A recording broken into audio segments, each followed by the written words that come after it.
So Titus had a little bit too much eggnog, which caused him to get abducted and have a vision in which he sees his dad and himself as a kid. This is a Christmas episode, by the way. This is not a crutch. Titus hates Jack. Jack was so awful to Titus and would constantly make him feel rejected. But no, in flashbacks throughout the game, we see that Titus likes his mom way more. His mom's name is Hyde. You know, Jekyll and Hyde. But no, I honestly forgot his mom's name, so this is all conjecture. I'm done. Titus awakens at this broken down temple place, not knowing what the heck happened, and honestly, same. He follows a bird, which is a huge mistake because birds are awful. So he ends up fighting and later fleeing the boss of ocean pollution and some lizard dogs until he gets saved by the Albed. Why are they here? Christmas reasons. I have a bachelor's degree in psychology, and in these 6 years of college, I learned how to read minds. You are thinking of treats.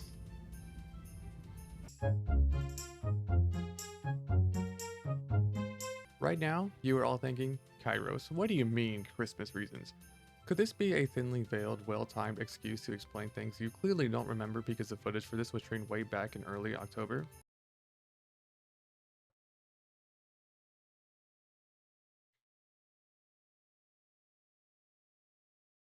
Yes. The Albed are people who speak a different language, Albed. The really cool thing about this is that you can find books scattered throughout the world that reveal a translated letter of their language. It's like Google Translate but with extra steps. So we are assisted by this girl who we do not know her name yet. We shall call her Goggle Girl. She can use grenades, which is super fun. This may sound violent, but they're Christmas grenades. Did you see that little clip, by the way? Do you have any idea how long it took for me to figure out how to do that? But I'm proud of myself for figuring that one out. Every video, I want to try to do something new. Maybe next time, I'll try being funny. We also unlocked the skill tree here. This was extremely overwhelming to see at first. It's like Candyland, but if your life depended on it. So Titus works for the Albed for a short time until he falls off of their salvage ship. He ends up nearly dying, or so I thought, but then I remembered that he has the breathing underwater forever buff. Then he meets Waka. Waka is captain of the Besaid Oryx, a blitzball team. He throws sports balls at enemies and has crazy good accuracy. There are a couple fights in the game where the enemy moonwalks out of your range, or is a bird, so melee characters like Titus can't even hit them. Not for Waka though. He also gets some nice debuffing skills like Darkness, Silence, and Sleep. Also, he is the only other character that can breathe forever and fight underwater. I know I slept and or cheated through high school physics or biology or history or art or whatever, but I do not think you could chuck a ball through water like that. But then again, I don't sports. So some fun stuff happens, we go underwater again, and we meet Lulu. Lulu was okay for me. Listen, I can respect some bold fashion choices. I made a few myself. Okay, I look fedorable though. So I recently got into data mining, and while digging through this game, I discovered something that I don't think anyone else knows. We all know that using fire attacks does extra damage against ice enemies and so on and so forth. Not a lot of people know this though, but she actually does super effective damage against all bovine type enemies. I mean, just look at her. You may be wondering, but Kairos, there are no cow enemies in this game. There's a reason for that.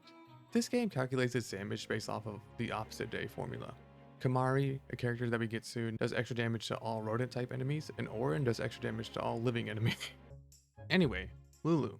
She single-handedly nerfed Steak and Shake, but just Shake.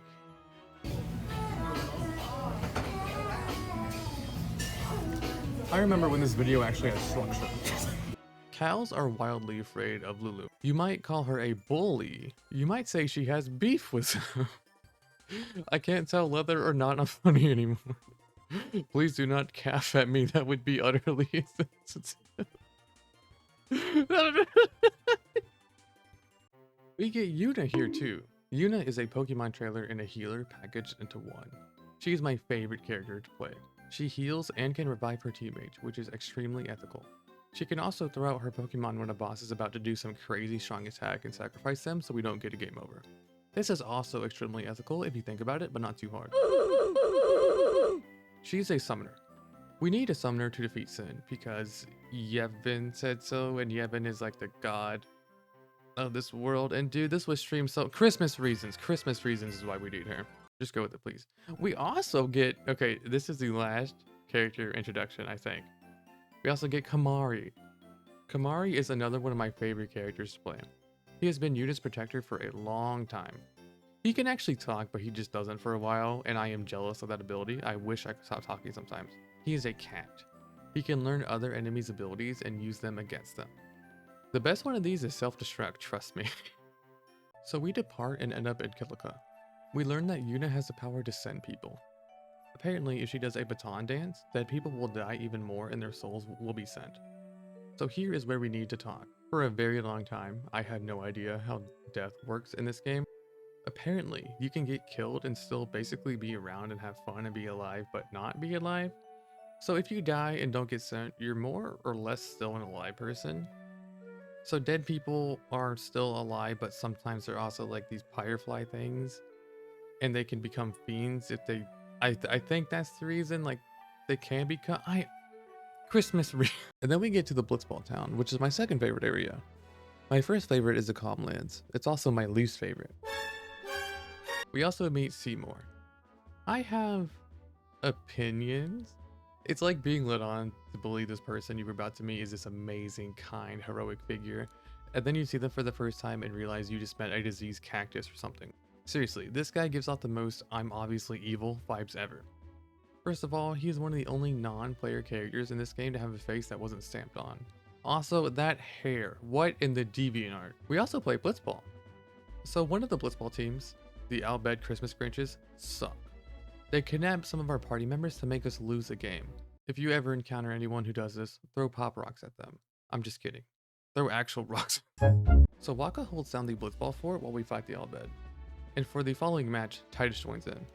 I hated this at first, but I ended up joining this particular round toward the end because it gets sabotaged and we fight fish. It was an official match. We were almost finished. They are guilty. Sure.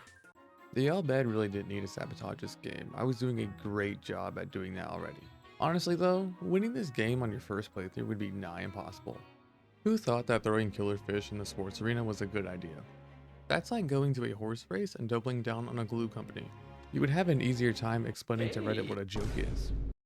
A common misconception I see about Orin is the assumption that this thing is a jug of water.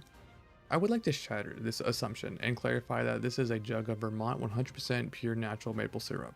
Now, before you douse your pitchforks in expired peanut oil, let me tell you a story. When I was young, I went to the doctor's office. They were like, wow, this kid sucks. We should do experiments on him. They discovered an incredibly rare type of speech impediment. Approximately 50% of the things I say are complete unadulterated sarcasm. They also discovered that the other 50% of things that I say are satirical. In other words, every single thing I say is, well, anyway, it's not that I wholeheartedly believed it was water, it's just that water and alcohol are the same exact thing.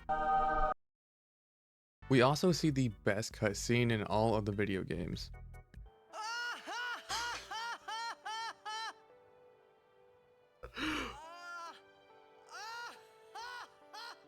That was the one thing I've seen before.